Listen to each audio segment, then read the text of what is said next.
if you could, like, fast forward a year, get a sneak peek at what's coming? Things change so fast, especially technology, right? Feels like the future arrives before you can finish your coffee sometimes. Well, welcome to the Deep Dive. This is where we take that stack of sources you have and really unpack the important stuff, the key insights. Today, we are diving deep into the world ahead, 2025. It's a special issue from The Economist magazine. Our mission basically is to pull out the most intriguing predictions. We're looking especially at technology, science, and the global economy for the year ahead. Think of it as your shortcut to knowing what's likely on the horizon. Now, these articles came out late 2024, so they offer this really fascinating glimpse into what the experts were thinking about 2025 across, well, pretty much everywhere. Okay, let's get into this. I'm really curious about what 2025 might hold. You know, AI's impact, shifts in global trade maybe.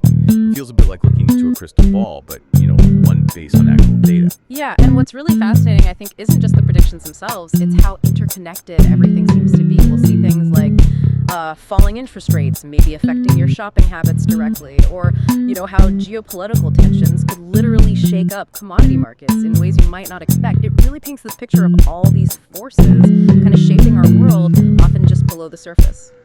Okay, let's start with the big picture then, the economic landscape. Yeah. The overall forecast for 2025, it's pretty modest world GDP growth, just 2.5%. That sounds, well, steady, I guess, not spectacular.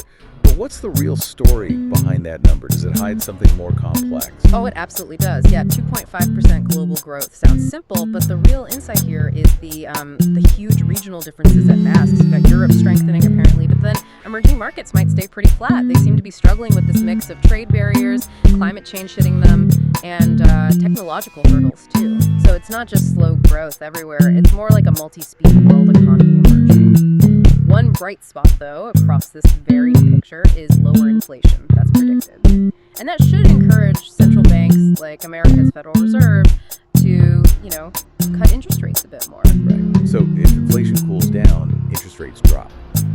What does that actually mean for us, for consumers? Do the sources suggest we'll all just be rushing back to the stores? Or are there maybe hidden downsides? Well, that's a really important point. Lower rates should encourage spending, yes. But the articles also flagged that, high interest rates we've already had, plus existing credit card debt, that's still going to hold some people back, especially on discretionary spending. We might even see some store networks like Family Dollar apparently shrink because of it. Okay.